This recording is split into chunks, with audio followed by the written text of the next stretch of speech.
Apakah Anda punya sesuatu yang dicap sebagai kekurangan?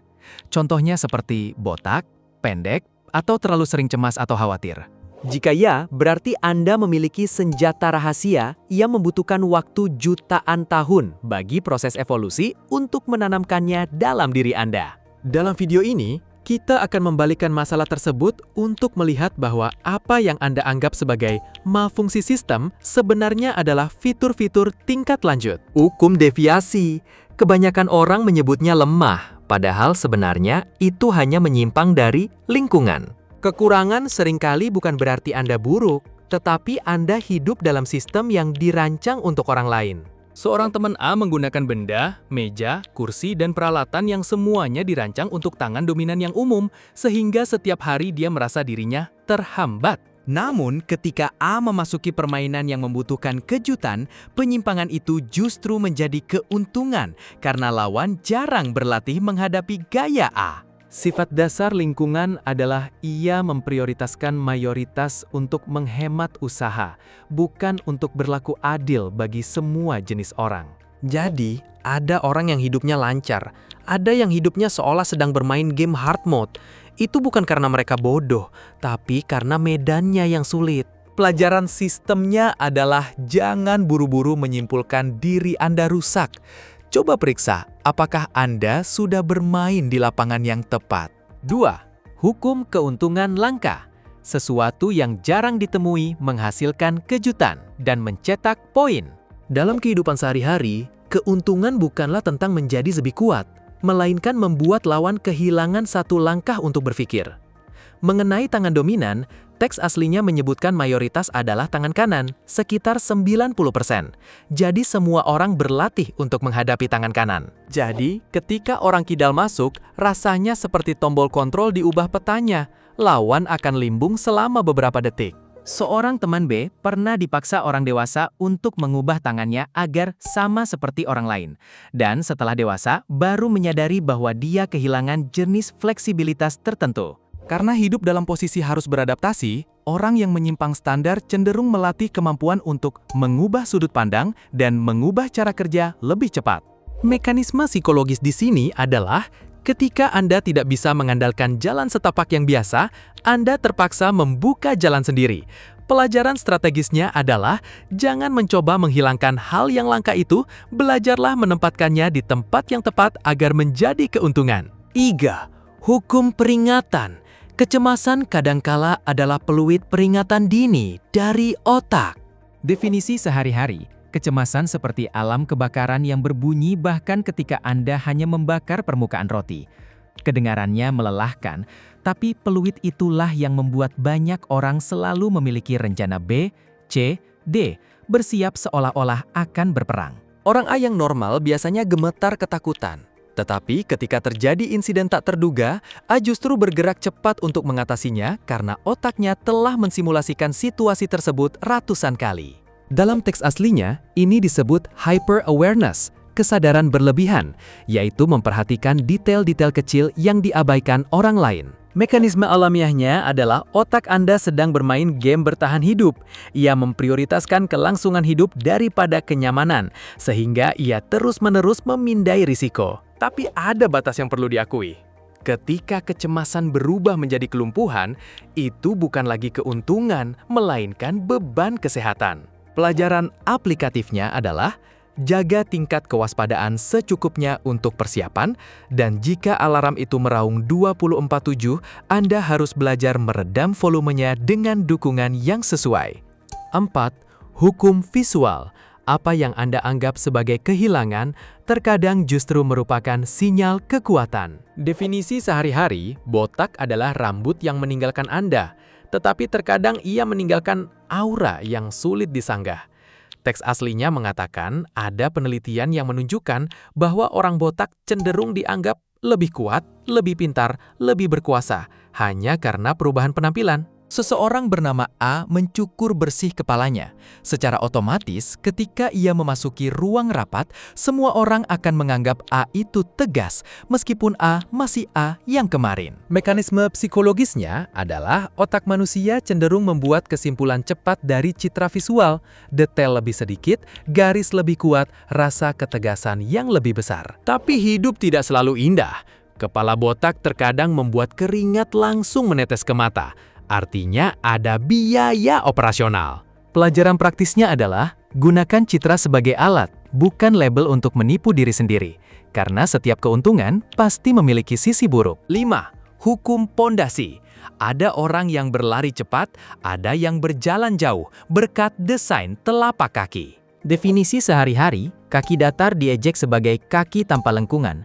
Kedengarannya seperti cacat produksi, tapi belum tentu. Teks aslinya menggambarkan kaki datar seperti kendaraan off-road, condong pada ketahanan, penyerapan gaya, dan daya cengkeram tanah yang baik.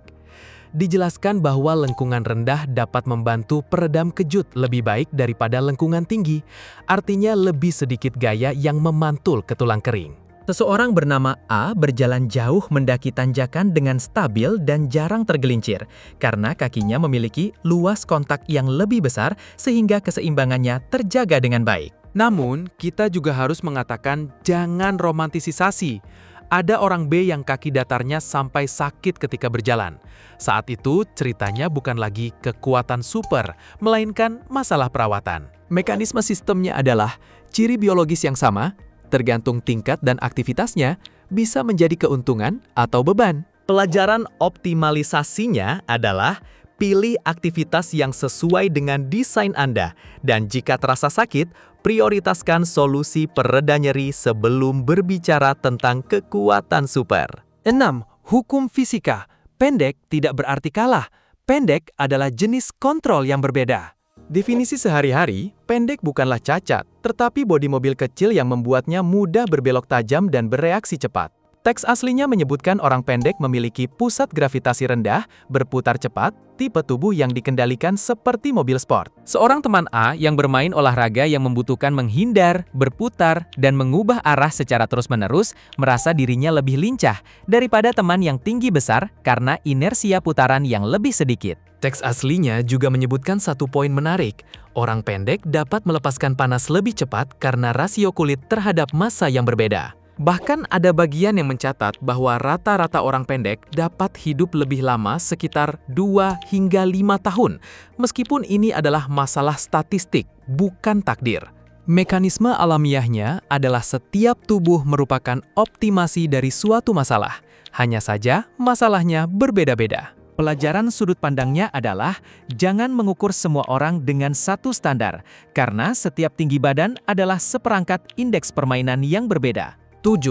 Hukum intoleransi.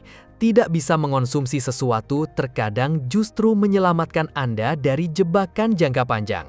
Definisi sehari-hari, intoleransi laktosa adalah setelah minum perut langsung protes, seperti tubuh menekan tombol hentikan ya. Teks aslinya mengatakan sekitar 2/3 orang dewasa mengalami hal ini, yang berarti ini sangat umum sehingga orang yang bisa minum dengan santai justru adalah minoritas. Dan ketika susu dikeluarkan dari menu, banyak orang terpaksa berkreasi dengan makanan lain, seperti mengganti bahan agar tetap lezat.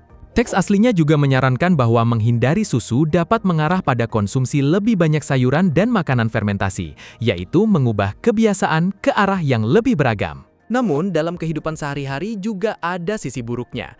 Jika Anda menggantinya dengan makanan manis atau makanan yang sangat diproses, maka tidak minum susu tidak secara otomatis menjadi sehat. Mekanisme optimalisasinya adalah pembatasan hanya berguna ketika memaksa Anda memilih yang lebih baik, bukan ketika membuat Anda menggantinya dengan yang lebih buruk. Pelajaran aplikatifnya adalah ubah batasan menjadi panduan, seperti tubuh menyuruh kita belok kiri, maka beloklah di jalur yang benar. 8. Hukum pengisian pelepasan.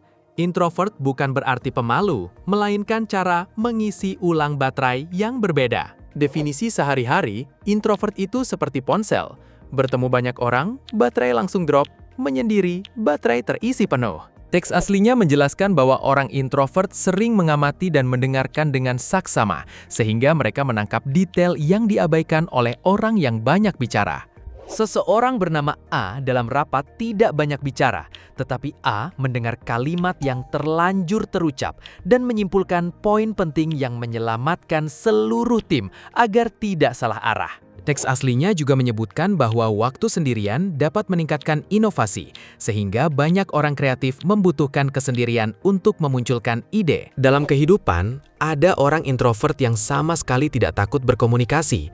Mereka hanya benci obrolan basa-basi dan membenci etika sosial yang kosong. Mekanisme psikologisnya adalah mereka memproses informasi lebih dalam, sehingga mereka memilih interaksi agar otak tidak lelah oleh sampah informasi. Pelajaran strategisnya adalah jangan memaksakan diri menjadi orang lain, kelola energi Anda, dan pilih area yang membutuhkan kedalaman. 9. Hukum penglihatan berbeda. Tidak pandai membedakan warna dapat membuat Anda mahir dalam pola. Definisi sehari-hari, buta warna bukanlah melihat lebih sedikit, tetapi melihat berbeda, seperti warna bercampur sehingga Anda harus mengandalkan kecerahan dan pola. Teks aslinya menyebutkan angka sekitar 300 juta orang yang memiliki jenis penglihatan ini, artinya sama sekali tidak langka. Dikatakan bahwa orang buta warna seringkali lebih baik dalam mendeteksi bentuk tersembunyi dalam tes kamuflase merah hijau, karena mereka tidak terganggu oleh warna. Seseorang bernama A yang melihat diagram tidak terobsesi oleh warna, sehingga A dapat menangkap kesalahan tren melalui tingkat gelap terang dan garis dengan sangat cepat. Mekanisme alamiahnya adalah ketika saluran informasi ini berkurang, otak akan mengimbanginya dengan saluran lain, dan Anda secara tidak sengaja melatih keterampilan menganalisis struktur. Pelajaran aplikatifnya adalah ketika Anda lemah dalam satu indera atau satu kriteria, alihkan fokus ke pola dan korelasi. 10. Huruf melompat. Kesulitan membaca dapat ditukar dengan pemikiran gambaran besar. Definisi sehari-hari, disleksia adalah huruf di halaman seolah sedang breakdance, melihatnya membuat kesal. Teks aslinya mengatakan sekitar 10% populasi menghadapi kondisi ini, dan itu tidak berarti kurang cerdas. Dijelaskan bahwa otak mereka cenderung mengambil jalan memutar. Alih-alih memecah huruf langkah demi langkah, mereka menghubungkan seluruh peta makna. Dan karena melihat peta, mereka biasanya mahir dalam jenis penglihatan sistemik, melihat model besar alih-alih terhenti pada koma. Teks aslinya menyebut ini semacam trade-off saraf, kurang efisien dalam membaca, lebih kuat dalam visualisasi dan struktur. Seseorang bernama B yang belajar melalui gambar, melalui praktek, melalui simulasi, justru melesat sangat cepat dalam desain, teknik, dan bercerita, karena mereka membangun istana di kepala. Pelajaran keterampilan adalah, jangan mengurung diri pada satu gaya belajar. Pilih cara belajar yang cocok untuk otak Anda, lalu ubah menjadi keuntungan jangka panjang. 11. Hukum pengalihan saluran. Ketika kekurangan suara, otak dapat meningkatkan visual. Definisi sehari-hari, tunarungu seperti mengganti jaringan dari radio ke Wi-Fi, tidak kehilangan koneksi, hanya berganti saluran. Teks aslinya mengatakan ketika telinga duduk di kursi belakang, indera lainnya dapat meningkatkan kemampuannya, terutama reaksi terhadap gerakan di sudut mata. Seseorang bernama A di tempat ramai tidak dapat mendengar dengan jelas, tetapi melihat dengan sangat cepat, menangkap sinyal melalui ekspresi wajah dan gerakan, sehingga reaksinya terkadang lebih sigap. Teks aslinya juga menekankan bahwa menggunakan berbagai bentuk komunikasi secara bersamaan dapat membuat otak lebih fleksibel. Mekanisme alamiahnya adalah otak tidak suka menyia-nyiakan sumber daya. Ia akan mengalihkan kapasitas pemrosesan ke tempat yang masih dapat digunakan. Pelajaran sistemnya adalah, jangan hanya melihat apa yang hilang. Lihatlah di mana sistem telah memberi kompensasi, karena biasanya kompensasinya sangat kuat. 12. Peluit lingkungan. Bersin juga bisa menjadi sensor yang sangat sensitif. Definisi sehari-hari, alergi musiman adalah begitu melihat tanaman langsung bersin seperti senapan mesin. Kedengarannya agak menderita. Teks aslinya mengibaratkan orang alergi sebagai pendeteksi serbuk sari, sementara orang lain melewatinya tanpa merasakan apa-apa.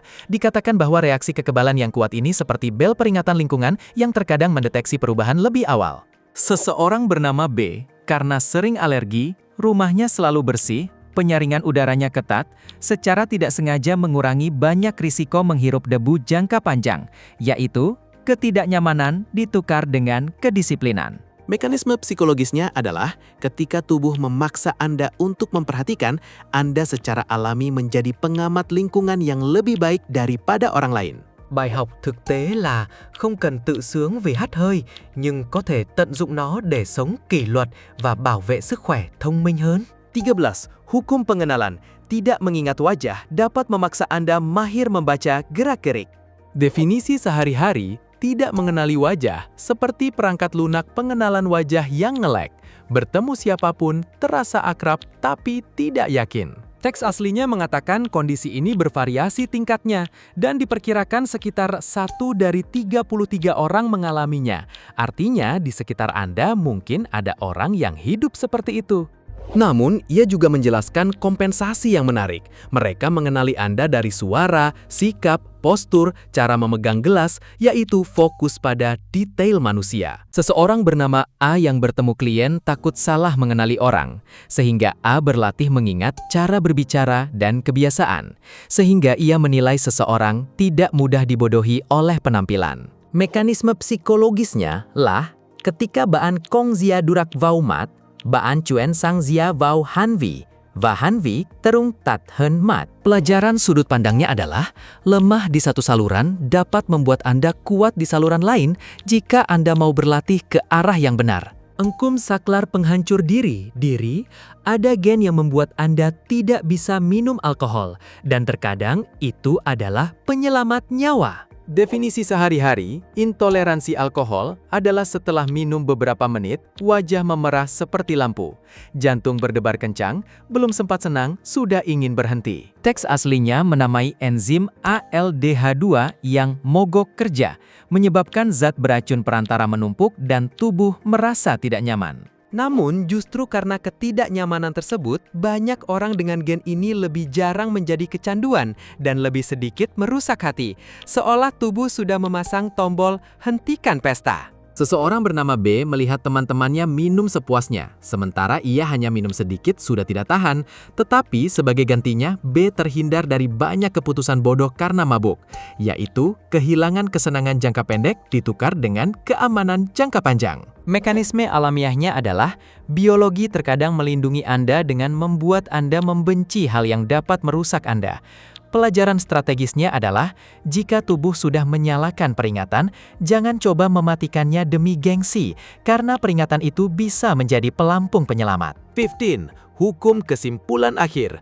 Kekuatan super tidak datang dengan sendirinya. Ia berasal dari cara penggunaan. Definisi sehari-hari, kekuatan super bukanlah sihir, melainkan Anda mengambil suatu batasan, lalu mengubahnya menjadi keterampilan spesifik. Seseorang A yang memiliki kecemasan, mengubahnya menjadi kebiasaan persiapan, memiliki daftar periksa, memiliki rencana B, dan menggunakannya untuk bekerja dengan teliti. Seseorang B yang introvert tidak berusaha menjadi penghidup suasana, tetapi berlatih berbicara sedikit tapi tepat sasaran, mendengarkan dengan saksama, dan membuat produk berkualitas. Seseorang C yang disleksia beralih belajar melalui diagram, model, praktik, dan mengubah gambaran besar menjadi keuntungan karier. Mekanisme sistemnya adalah, kelemahan hanyalah data mentah, sedangkan kekuatan adalah data yang telah diolah menjadi perilaku. Pelajaran aplikatifnya adalah, jangan bertanya mengapa saya begini, tapi kan bagaimana saya menggunakan ini untuk menghasilkan hasil. Simpulan singkat agar mudah diingat, mudah dipahami. Singkatnya, banyak hal yang dicap kekurangan hanyalah karena Anda ditempatkan di lingkungan yang salah. Ketika Anda memahami mekanisme kompensasi, Anda akan berhenti membenci diri sendiri dan mulai mengoptimalkan cara bermain. Jika Anda ingin meningkatkan pemahaman dan melatih pola pikir yang sederhana namun tajam, ingatlah untuk berlangganan kanal ini agar kita bertemu di video berikutnya ya.